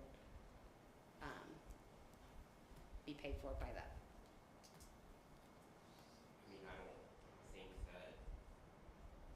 I guess I'm just confused. If we already had a class that was participating in the program, and we didn't have a class that was participating in the program, and we said, okay, this is the last year those people participating now that we're going to pay for, and then you have a new group, I just assumed that they would be paying. But my point is, we didn't say that. Well, when do we? I think the distinction here is that, like, what counts as like being in the cohort already, right? Because it's like they had to apply in the spring, but they didn't actually start classes until the fall. So that's different interpretations. Yeah. So they applied in March. They found out in March, April. They got in. They picked their classes. They had to they picked their classes in May. So basically, they were enrolled in May for the next year. We primarily discussed and finalized our budget in May, June. So that's why I kept asking that question, trying to clarify. Like, I do think it's important when people are making those decisions that they fully understand if there's going to be a financial impact. And so there were you know, a few families who were surprised to get, you know, a $1,000 bill that they had to pay for to start the fall. And so we did pay, you know, Dr. Jameson helpfully provided some helpful information for us. So we did pay for 2 students because they automatically qualified under free and reduced lunch. I do think, and I know they've already made changes in the high school to make it very clear to families that even if you aren't in free and reduced lunch for some of these things that we've changed, like AP testing, that you can still get financial assistance if you need it, because frankly, the difference between free and reduced lunch and not is $1. So like, you could still need financial assistance even if you're not on free and reduced lunch. And so for this piece, you know, I guess I just felt that we were making a decision that was applied retroactively to people who weren't aware that that was going to be the situation when they applied. We'll note that we did budget for, based on the number of students, we did budget for 4 students to have support, so we still have funding to support 2 students, and so to date, those families have not reached out for support to Ms. Huffman. So I did follow up, and so if there is a need, there is funding there for them to actually access that if they need access. Well, and I think that was part of the problem. I don't think there was ever, you know, any clear communication that that support was there, so people just paid it. And so I guess I mean, because it applies to next year too, right? So to me, it's a, you know, what are we, when we're making decisions that have a financial impact on our community members and they apply sort of I mean, my thought it was applied going forward. So that's my question. The basic question is, do you think that the district should pay for this cohort and that this, you know, decision applies for anyone who applies going forward or not? Brian, yeah. Oh, no way, yeah, no way. So, I mean, I personally have heard from some of Cohort 6's parents that they were very surprised that they had to pay for their students' early college, because, I mean, obviously it is much, much cheaper than actual college, but it is still tuition and it's very expensive. So I personally believe that it should be paid for just for Cohort 6, because it is kind of a complex situation where they registered, but then the decision was applied after they registered, and they would still have to pay even though they were led to believe that it was free. So personally, I believe that it should be paid for, but yeah. Thank you. Brian? Yeah, thank you. Sorry, I'm arriving late today too. The total cost for all students of the $15,218, is that was that for the entire academic year, or is that just what we've expended or would expend for the fall semester? So that would be the I believe the total cost is $38,000 for 2 years, because we were having conversation. I can give you the exact number because we were talking about students who are currently finishing up who are in cohort 5, which would be an additional cost. So right now we still have to pay $19,000 for the students who are in cohort 5, and this would be in excess of that. So it would cover the rest of the academic year? Yes, for the students there, and we budgeted, and per my understanding from Ms. Huffman, the families have already covered the costs for the tuition already this year. Yeah, and I guess they did, because they didn't. For the fall. They didn't know, right? They did not know. They haven't gotten the tuition bill for the summer. Yeah, for fall. When did tuition go out? They received notification just via their community college portal on July 1st and didn't know, and then reached out to the school, and they were told at that time they had to pay it. Why are we just hearing about this now? Well, we've been talking about it for a couple months, but it just, a parent mentioned it, and they didn't, and I said, well, I didn't think that, and they were upset. You know, a lot of people just don't complain, right? And so. No, I'm just curious, because I mean, I think that the issue is, like, if we knew that we made this change in May, right, did we send out anything to the families, like saying, hey, the board has just made this decision? No, and I applied for this little effect, whatever, because I mean, I think that's the difference. No, and I went back and watched the presentation that was given, and the only mention is the community college presenter mentions, you know, payment is up to the district, and that it was potentially up in the air in our district, but then a parent asked a question and said, you know, is this when will you know about funding? Is it contingent on the proposition and the bond passing? And the answer given was no, it depends on enrollment numbers. And so then, in talking with this parent, they said, well, we never heard anything after that, and we just got this bill. Well, the student gets it, because once you're enrolled, it comes to the student's portal. And so then they reached out to the school, and then they just were told that they had to pay it, and their student had already, they'd already, it's July, they've already enrolled, that's what they, it's a big decision to make as a student, to spend 2 years at community college. And so, the cost is to do this for the rest of the year. I think we've paid $8,000, so it's $15,000, right? So it'd be $7,000 more this year. But we already have money out. And then, but we have some portion of that, right? Is because I'm looking at that. Where does the extra? Oh no, that's the 8,000 is the, what, I'm sorry, what? Yeah, the money that we've been able to provide for the 2 FRL students, where did that come from? If we didn't budget it for this year for cohort 6, were there just fewer cohort 5 people than expected? No, so it depends on the number of students who actually apply. And so once we looked at the number of students who applied and looked at their free and reduced lunch status, and so one of the things that Jenny mentioned is that we also know that that line is very thin in regards to whether or not a person qualifies, and if they need, but in looking at the families who were there and whether or not they needed support, we budgeted for 4. So currently, we do have 2 applications available for financial assistance if those families are in need for financial support. We do also cover the costs for all of the books for participants too. So our budget, I know this came up in September, and but we didn't talk about it as a board yet. But so we didn't cut it to 0. We just cut it from 6 to 4 for this year. It looks like. Yes. Okay. And it turned out 6 ended up enrolling, and so we have 2 parents that are going to end up paying if we agree to fund. The ask is to add extra to cover the remaining 2.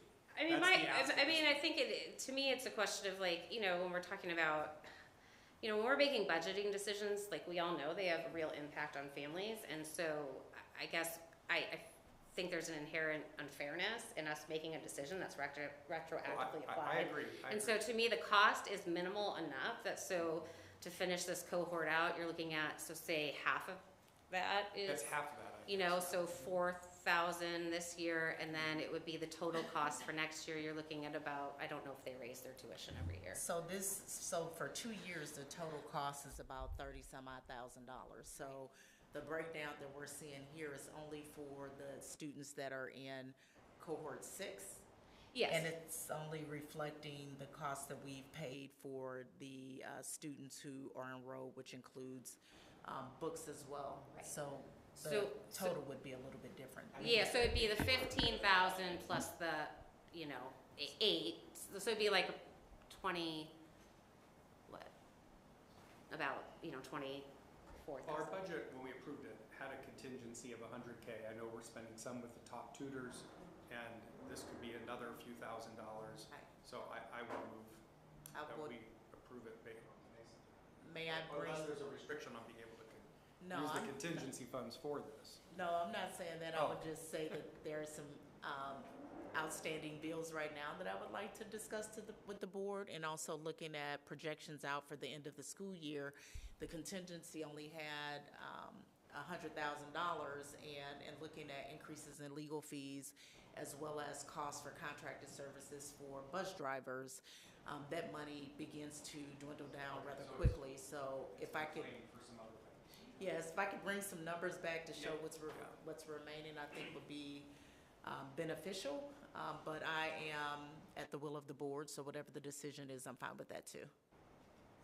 So I think that if the students were advertised that it was not going to cost anything, then it should not cost anything. When we switched over to having it cost something, then I think we should have them pay. But if it was advertised such that it was cost-free, and we changed it in the middle, and they didn't find out until they got a bill from STLCC, then it seems like we didn't communicate with them. I Well, will. they were told it was possible, but there was no follow-up, right? And so, I'm sorry. Yeah, I was just gonna clarify, so to be fair to Ms. Huffman, there was communication that was sent out, and so in regards to saturating, which is the term that I would use to ensure that those individuals are aware, but she did do some follow-up calls and conversations with families to see if there were needs or if they had any questions for not only the AP classes, which was one of the changes, but she also contacted families about this. So I just want to be clear that, you know, if we're talking about equity and looking at the distribution and who needs it, if there are families who need it, there are funds there, but to pay and there's not a need doesn't necessarily align with our equity efforts. So We don't know if there's a need. People may be hesitant. Also, I will say those AP calls came in the last few weeks. So the parents I talked to did not receive a call about this particular program. So maybe some people were contacted, I don't know. But so I do know that that's what I was saying. I know steps have been taken, so that has been rectified, and that's great. Again, this to me is something, again, it's sort of switching the thing midstream, and it to me, you know,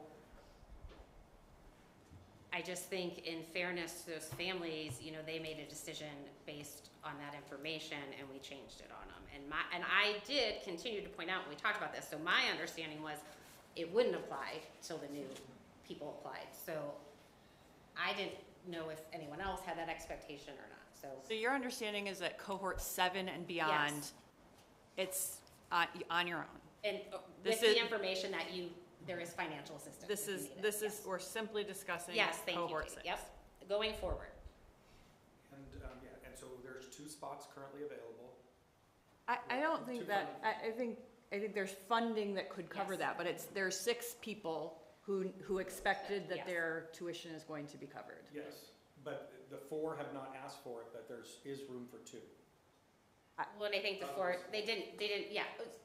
Yes. So the impact of the budget for what we budgeted for it is for the cost of 2. Because we still have, Dr. James was saying, we still have 2 remaining. Right. We have a financial piece that we budgeted to cover. Right, so what we're essentially debating over is the ability to add, if the other 2 also come and ask, then we could. Well, none of the 4 have asked, yes. currently asked. You would be reimbursing them for what they paid without asking them to come If to you. they're listening tonight, they're like, oh, there's 2 spots available, so. And I think it's to me, it's a question of like what we as a board, when we're making these decisions, is understanding the impact they have on people, and they do have a real impact. You know, $1,200 is a lot of money to come up with, you know, for anyone at the last minute if they didn't expect to. So, Can I clarify a question? yeah, Loretta. So we're talking about we budgeted up to 4 if they qualified by need. And so we're really talking about adding 2 students. What is that cost for this year's budget for the district to pay for the 2 students that would be above 4 budgeted?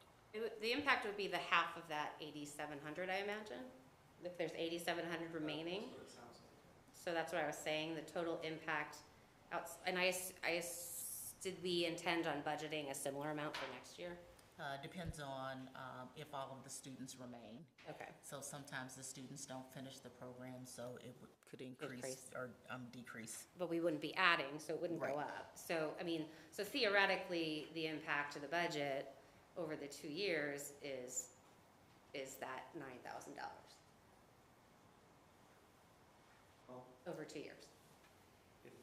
It seems to me, I agree with you, Jenny, although the parents were told it's sort of budget dependent and the budget ended up not going that way, they did operate under the assumption it would be paid, and so I think we should be willing to meet that obligation.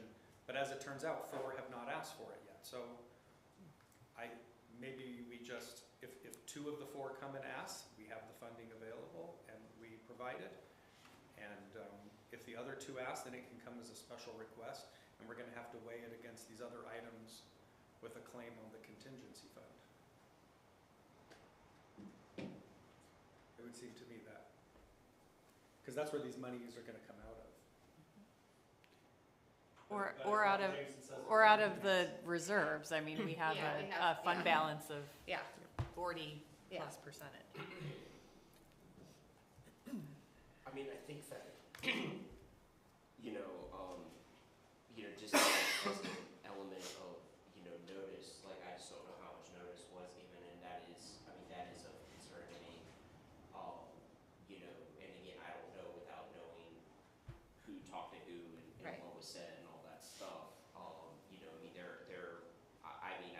do kind of take issue with people not sort of taking agency for, their decisions, and that I feel like this is something that certainly should have been brought to us earlier, because it's December. But in fairness, we have been talking about it for a couple months. So like we did bring it. I did bring it earlier. So we just sort of got here now. So anyway, sorry. Go ahead. Okay. Well, anyway, I mean, the point being that my point, I guess, is that I think that I think the simple answer is that if people were relying on us to do something and we didn't really, we kind of hit the ball, or I mean, not hit the ball, but there was a miscommunication or something. I think that probably the equitable thing to do would be to correct that. But what I'm more concerned about, just in general, is making sure that something like this doesn't happen, and that we are, when we do have a change to a policy that is significant, that we do have some sort of guardrails or something that establishes that the community will know. And again, they may have been told or not told, I don't know, but just that would be my expectation.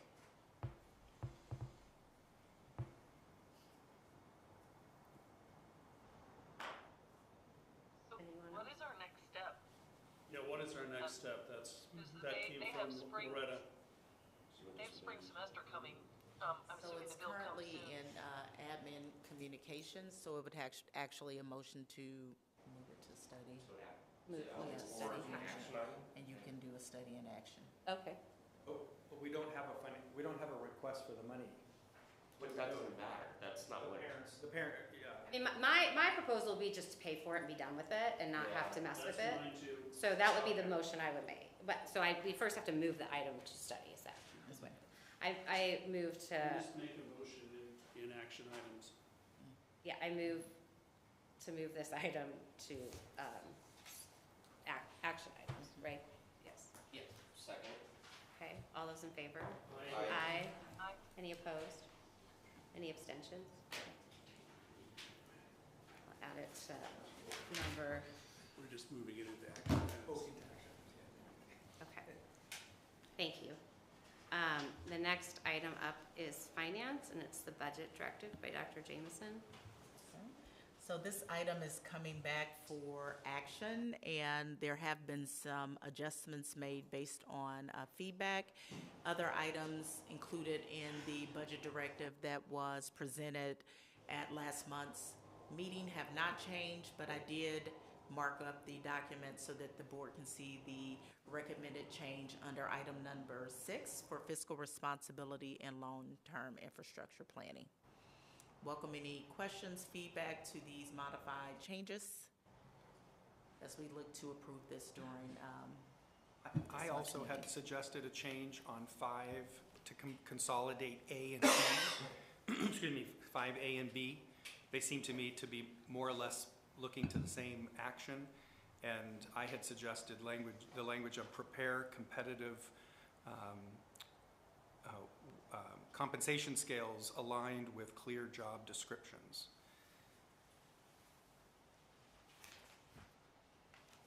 Can you repeat that one more time? Sure. Prepare competitive compensation scales aligned with clear job descriptions. I have a question. Sure. B only includes support staff and administrators. Was A supposed to also be limited to support staff and administrators, or is that for all staff? So the two, when we developed the items to come to the board, because the job descriptions are one part of it, because that's a piece that Dr. Ambrose Phillips has been batching and bringing forth because some of the job descriptions are dated. And the other piece is looking at identifying scales. And so currently teachers have scales, We have implemented scales for support staff. Administrators do not have scales, and nor central office staff. And then the item B was specifically for support staff and administrators. It previously had teachers. And so the shift was made because now the focus is to right size for support staff and administrators where those gaps exist.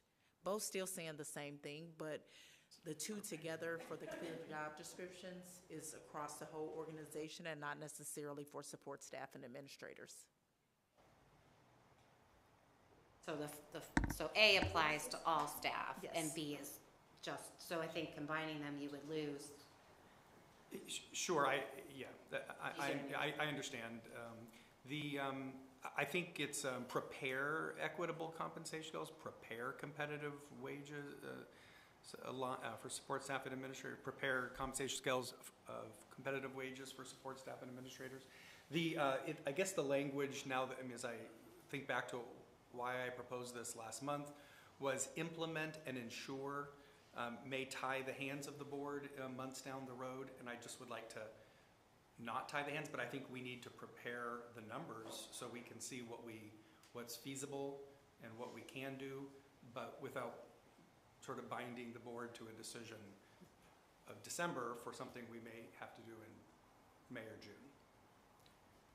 So prepare suggested help us get the data together so we can make the best decision possible, implement and ensure see more binding terms. So I would just, I'm open to different language than prepare.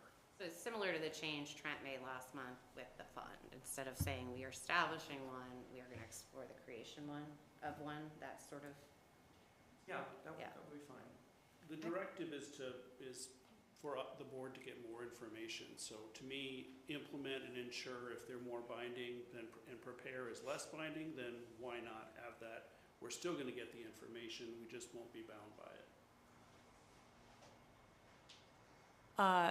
In regards to the public comment that was made both last month and this month, I'm also wondering about removing the percentage in C. I take, obviously with our teacher salary schedule, there is baked in increases annually. That also happens for support staff now that they are on a schedule. But it is a good point to note that if your base is smaller, a percentage increase is also smaller in real dollars. So I do wonder if that is something that is too limiting by setting that percentage in there. Yeah, it was the percentage that we used in the last, I think, year or two, but it's a range. It's a floor, it's not the ceiling. I wasn't here obviously for the public comment tonight, but the one from last month, it was about moving the person to a different job classification. And that would, of course, then it'd be the 2.75 plus whatever is coming due to a reclassification. Like if it's a situation like that. So I agree with you. Yeah, I'm amenable to removing the language. Okay. But I'm just saying, when I suggested this back in October, I was trying to communicate that we want to have a floor for, to send a message to the staff, because the certified staff, certified instructors, they already have a guaranteed floor because it's in their CBA, but we weren't making any commitment to staff and administration, and I just want to say it's going to be at least what it was in the last year. Why don't we just take out A, B, and C and just leave prioritize competitive salaries and use Yeah, I think the idea was to give a little more specifics. That makes sense. But I think we know where we're going. Yeah, I appreciate that clarity, Brian, because the range here makes me think that it's within that as opposed to a floor, that can, so. Well, if somebody stays in the same job classification, you could also just say with a set, target setting base salary increases for all within, at a minimum of, you know, you could also wordsmith it a little there, I mean, if you want to keep it. Sure. And we're supposed to approve it tonight, so if Yeah. we're Someone- going to wordsmith it, I So would Brian, just say. it's yours, so if you're, I'm gonna let you take what we've said and wordsmith it. I mean, if people are amenable to Josh's suggestion, excuse me, yeah, just remove A, B, and C and just leave the language that's up there, you know, under 5. I'm certainly happy with that. I thought the message was to communicate to staff and administration that we are interested in addressing your concerns like we have with the teachers. And we just had that conversation. And now we know, it's recorded and. Okay, So so we we've have had that two conversation, you're right, so proposals. now we just go to 5 with the plain language without ABC. Are we gonna do that, or are we gonna amend C such that it says set base salary Well, let's- increases for all I think- staff and administrators at a minimum of 2.5% to 3%, keeping total salary expenses aligned with the projected? I think Brian's proposal was to remove it. Do we have a general consensus? I Do think most people agree? it was Josh's I mean, to sorry, remove it. yes, I'm All sorry, Josh. A, B, Brian and C. confirmed it after, I'd be so okay with that. I am fine with that. Josh is fine with that. To avoid the wordsmithing. So you guys are Katie, would Fine. you like to leave? Sure. Okay, so then, Is the intention behind it clear enough to for everybody, those who will be bringing preparing the things budget. forward? Yes, Okay. you can just show them this clip. We could have the simple thing and then also add on to it based on competitive compensation scales aligned with clear job descriptions. And then it's pretty much very clear. So, well, if we have to pass this tonight, we have to decide on the language, so what do, Well, it'll come up in action items, right? Yeah. okay. But can we decide now, so that when we get there, it's clear? Well, technically, in the action items, we make a motion to I- amend the language. Okay, well, then, anyone have any thoughts? My other thought is, Okay. so, and I'm gonna be nitpicky, since we're going in this, like, we're gonna be vague with the whole thing. Can you Yeah. pause for a second? Board Secretary, are you taking notes in a document that includes this budget directive at the moment? Would it be possible for you to bring up an editable version of this so that we actually know what we're voting on? Thank you, Katie. Yeah, that's a great. Thank you. Thank you, Katie. And thank you, Kat. No, my only other thing is 6A, right? So we're being very vague on the rest of this, right? So we're saying establish, explore, you know, et cetera, like look at, but then we're being target 38%. Yet we're saying to our staff that we're gonna look at trying to give them competitive wage, but we don't know what that's gonna cost, right? Is it fair to say that we're gonna hit 38 no matter what, when we don't know what those numbers are going to be? Should we, I thought was supposed to be kind of a range, perhaps? Wasn't target kind of Target's pretty general. Yeah, but if we hit 35, are you gonna be okay with that, Trent? I think we need to look at the whole budget. Exactly, but is that vague think enough for that's- you that if we hit 35, you'd be okay? What if we change it to target a fund balance sufficient to safeguard the district against? There you go. Will that work for people? Because I'd be I'm okay fine with- with that. I'd be I mean, okay with taking a I think number we out of it can't- and argue over it later. I mean, we can't I mean, I get we have a goal we're trying to hit, but we can't do it. We can't pick one No, now we before can't know pick a what our number before we know what costs the are. numbers are, exactly. So So I'd if rather it's- just leave it vague I mean, and we I mean- argue over the number later. Yeah, obviously, you know, I get lots of questions about this in just the pub community as I run into people, certainly in my neighborhood. And I just tell them, look, we are limited, as the Hancock Amendment, it's mentioned here, we're limited to roughly a 2.5% to 3% increase in our budget. And that's as max as it's gonna be able to go. And so we can't, you know, so you're right, I think you're right, that's why I agreed with you earlier, Julie, in the previous month. The target percentage is just a moving number. It is. Last year, we agreed to number 32, it ended up being 41. Yeah. I mean, it's. I mean, to me, it's arbitrary. We It's all so wanna be arbitrary. fiscally responsible. It's- Let's see what that hits at. So I think the message just needs to go out to the public, look, there's just a very limited increase than what we're gonna get. And Yes. And so if we we're arguing over a say small increase.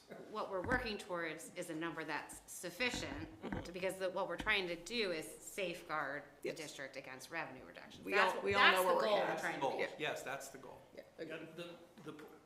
we're looking at another inflationary period.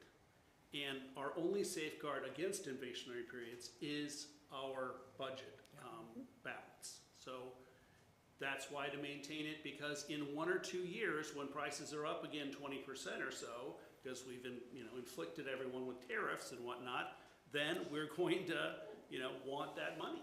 Well, I'm not arguing that at all. I'm not arguing that I won't vote for fiscal responsibility. However, I'm just saying let's not put a number in there to constrain ourselves ahead of time, right? Especially if our priorities are already shifting. Let's just, I if we feel hit like 38, we great. communicated. If we don't, we'll This see. is also a video clip that can be shared back. Exactly. You I can come think back we've and been play it clear for us. when we're preparing the budget. We would like to hit around that, Yes. but we also have to approve a budget. But life happens. So I think again we've I think made it pretty clear around where we want to be. So if we take out the number, I mean, again, we're going to be the ones asking for financial information, when we get to the budget part. So is that? I think that we have communicated what we want to do. If it's in the budget directive, great. If it's not, then at least we've communicated it in these meetings. So would you I'm fine with taking it out. Just sufficient. What was it? Sufficient. Sufficient. Okay. Duly noted for when we. So just so I can recap. Yeah. Can you? I don't know if I can. I can actually. So going back up to item 5. Not 5. I'm sorry. You're I right. have 5. the edits here too, just if you need them. We were just deleting. So for item 5, we're removing items A, B, and C, and then leaving prioritize competitive salary increases to retain and attract high-quality staff. For item 6A, what I have written down is target fund balance to safeguard the district against revenue reductions and inflationary pressures created by the Hancock Amendment. The other items and the changes that have been suggested, I'm assuming are okay from the board. I think for 6A too is target a fund balance Sufficient. that is sufficient to safeguard. Yeah. Just to be nitpicky. And then for 5, there was the possibility of adding, so it would read prioritize competitive salary increases to retain and attract high-quality staff using competitive compensation scales aligned with clear job descriptions. You can take that or leave that. Or just keep it simple like Josh said. I think most people were okay with the simple. Okay. So I'm gonna okey doke. So that is an action. It's all right with you, Madam President. I will love this to be action item. Thank you. And I'll look at it. Thank you. All right. Are we done with that one? Yeah. All right.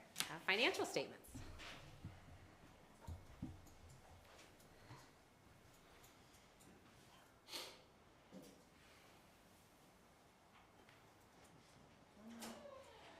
All right, so I have the financial statements for this month to present. And just want to emphasize the importance of local revenue. Our budget currently is funded by our community at 84%, and of that full budget, 77% of that includes salaries and benefits. Just want to highlight a couple of points to emphasize that the operating revenue is lower than what it was this time last year due to delinquent taxes, manufacturing and merchants funds, and then also less Prop C funds received. In addition, want to point out that purchase services are down 6.6% in comparison to last year, and supplies are actually up for this year. But I do want to note that because of the way that expenditures are being made, the purchases are being placed in the system earlier versus going across the school year. So if something was to be purchased in the fall, it's purchased in the fall and not in the spring. So that's why you see an increase in supplies for this year. These are the financial statements. Currently, we are budgeting to end the fiscal year 26 with a 43.9% fund balance. Welcome any questions that you may have at this time.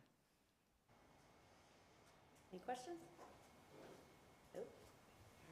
So excited. This is Your The last month. All right, next we have board communications, calendar of events. Next Thursday is the last day of school until January 6th, my friends, so your children will be with you for a long time. And don't forget, they have that Monday off in January. They don't go back that first Monday. They got that one off too. And then coming up, I was gonna highlight the district, the state of the district. We have, that's on the calendar for January 10th, and I think I cut off where I wrote down the time.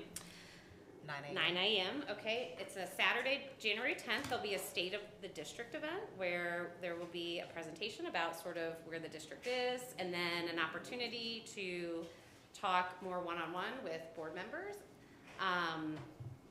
ask questions, share feedback, and all of that. So the place is still to be determined. So just, I wanted to highlight that since we don't meet again until after that date.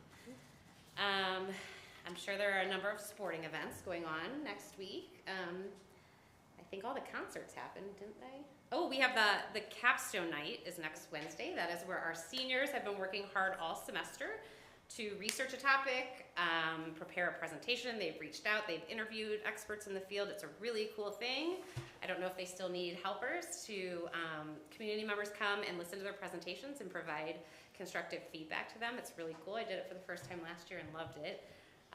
So if you're interested in doing that, I am sure you could reach out to Mr. Castle still if he needs anybody. Does anyone else have any other events? Museum night for the elementary school is Tuesday and Wednesday of next week, so elementary school people definitely attend that. I know Community is welcome to. yes, and come as well. exactly. And then the PTOs, I know the ECC is doing their book workshop Yes, I'm where doing they it, yes. get a free book for all of the ECC kids, and so I know they're still looking for volunteers. So if anyone would like to volunteer for that, you can reach out to me and I can connect you with them.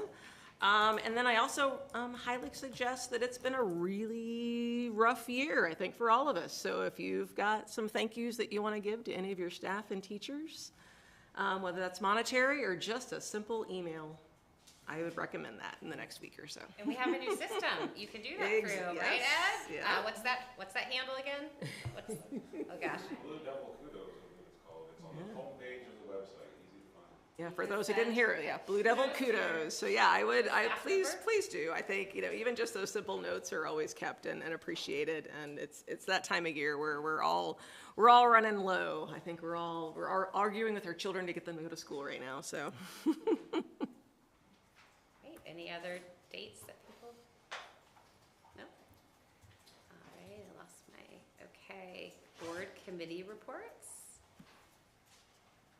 For our students met this week, but I feel like the strategic plan update really, and some of the presentations we received tonight really covered it. So thank you to our participants on that committee.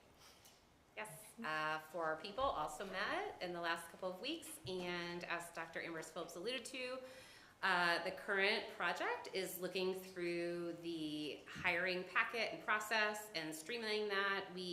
Noe and I are both on that, and we looked at the current packet of information and provided some feedback, and then we looked at some other districts' packets and talked about those. Noe, do you have anything else to add?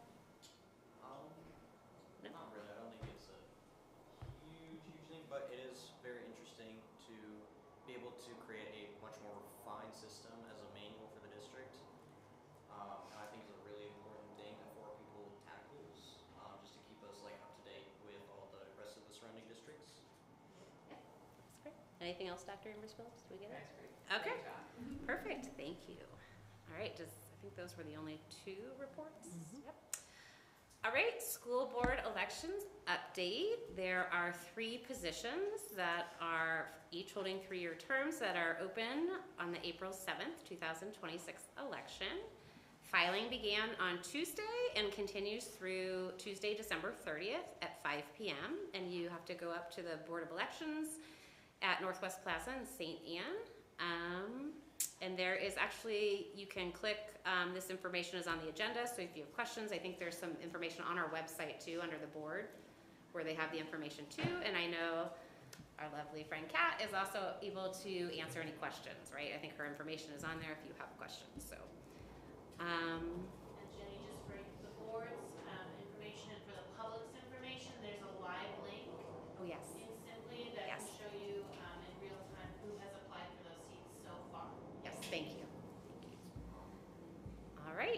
Any other board communications?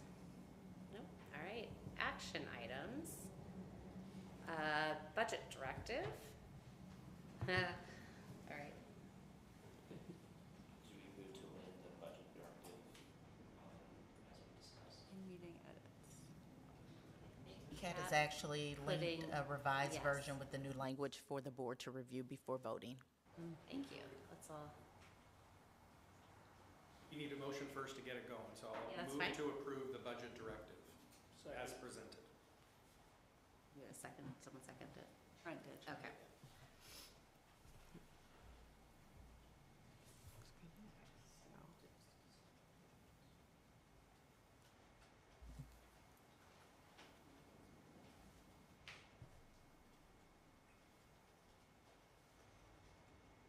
Everyone good?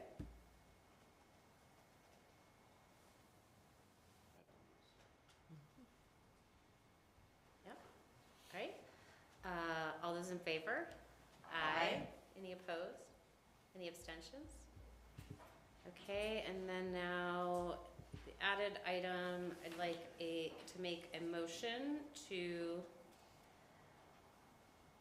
pay for the cohort 6 early college, to reimburse those who have already paid and to pay for it next year as well. I don't know how else to say that. Just cohort 6, yes. Second. All those in favor? Aye. Any opposed? Aye. Any abstentions? Aye.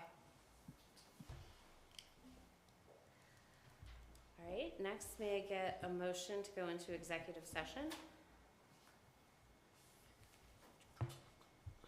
I move to enter executive session in accordance with section 610.021, subsections 13913 and section 610.022 of the revised statutes of Missouri on December 11th, 2025 for the following specific reasons: legal matters and personnel matters. Second. May we get a roll call vote, please? Mr. Matt? Yes. Olbert? Yes. Mr. Miller? Yes. Ms. Kaufman? Yes. Ms. Francois? Yes.